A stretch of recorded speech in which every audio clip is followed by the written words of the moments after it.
हा जो माझा मतदार संघ आहे,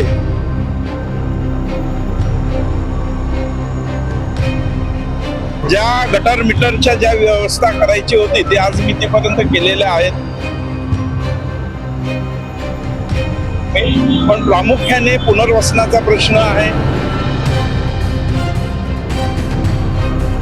त्यानंतर चौपाटी जी आहे माहीमची, त्याच्यात मिठी नदीतनं बराचसा कचरा येतो, दुर्गंधी येते. ते स्वच्छ करण्याच्या दृष्टीने पण माझी पावलं पडलेली आहेत. आणि प्रशासनाने आमच्या वॉर्डला सहकार्य न मिळाल्यामुळे नागरी सुविधाची कामं जी राहिलेली आहेत ती मला पूर्ण करायची. मिलिंद वैद्य हा बाळासाहेबांच्या मुशीत तयार झालेला शिवसैनिक आहे.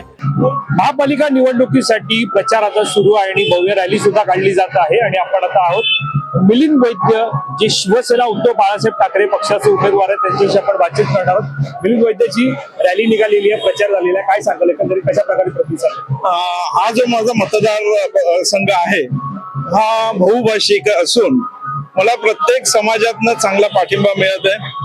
आज जरी निवडणुकीला उभा राहिलेलो असलो तरी 1992 पासून सलग 5 टर्म मी प्रतिनिधित्व केलेलं आहे आणि 6व्यांदा या प्रभागातनं मी उभा राहिलेलो. मला निश्चित माझा विजय निश्चित आहे, कारण ज्या पद्धतीची नागरी विकास कामं मी केलेली आहेत त्या अनुषंगाने लोकांचा सहभाग, लोकांचं सहकार्य, पाठिंबा मला मिळत हे आपल्या समोर आहे. प्रभागात फिरत असताना, प्रचार करत असताना कोणत्या समस्या जाणवल्या, नागरिकांनी काय अपेक्षा व्यक्त केल्या? नागरिकांच्या बऱ्याचशा समस्या आहेत आणि ज्या गटार मीटरच्या ज्या व्यवस्था करायची होती ते आज मितीपर्यंत केलेल्या आहेत मी. पण प्रामुख्याने पुनर्वसनाचा प्रश्न आहे, त्यानंतर चौपाटी जी आहे माहीमची, त्याच्यात मिठी नदीतनं बराचसा कचरा येतो, दुर्गंधी येते. ते स्वच्छ करण्याच्या दृष्टीने पण माझी पावलं पडलेली आहेत.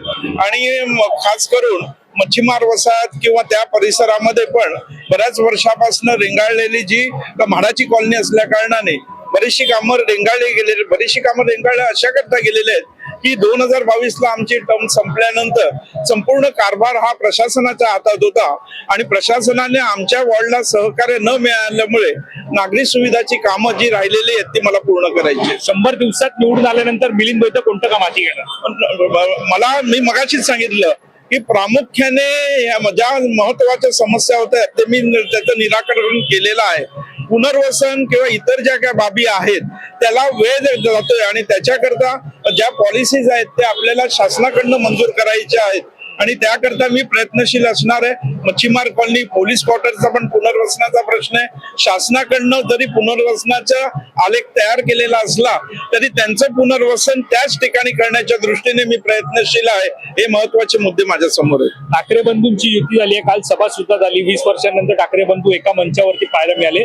मात्र सध्या ठाकरे बंधू एकत्र आल्यानंतर ग्राउंड लेवलला जेव्हा प्रचाराला जात होतात तेव्हा काय स्थिती होती? नाही, आम्ही ज्या वेळेला मला हा जो मतदारसंघ आहे, मी मगाशीच सांगितलं की मला विजयाची चिंताच नाहीये. पण प्रश्न असा की ठाकरे बंधूंच्या बाबतीत एकत्र जरी आलेले असले तरी मिलिंद वैद्य हा बाळासाहेबांच्या मुशीत तयार झालेला शिवसैनिक आहे. प्रामुख्याने या पद्धतीच्या काळामध्ये उद्धव साहेबांच्या पाठीशी जास्तीत जास्त सीट आणण्याच्या दृष्टीने माझा प्रयत्न आहे.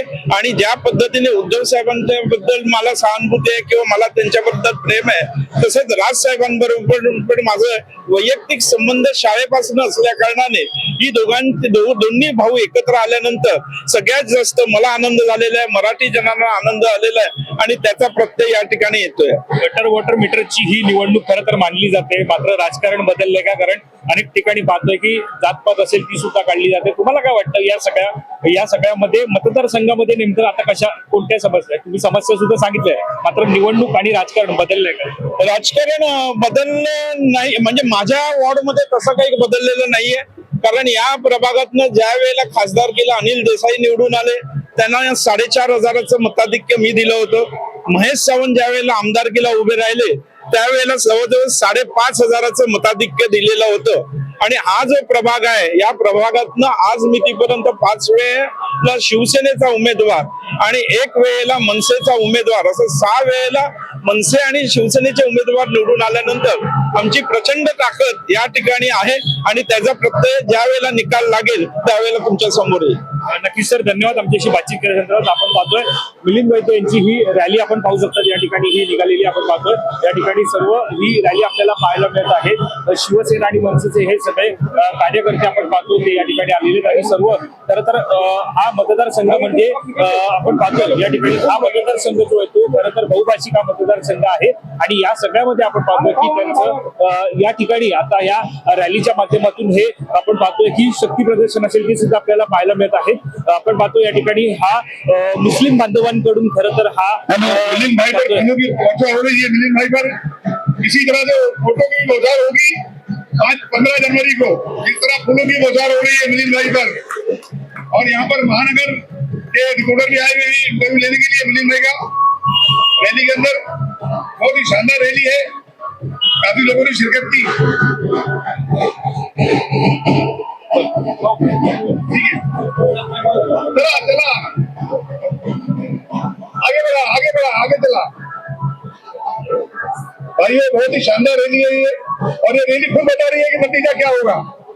नतीजा बहुत शानदार होगा इंशाल्लाह।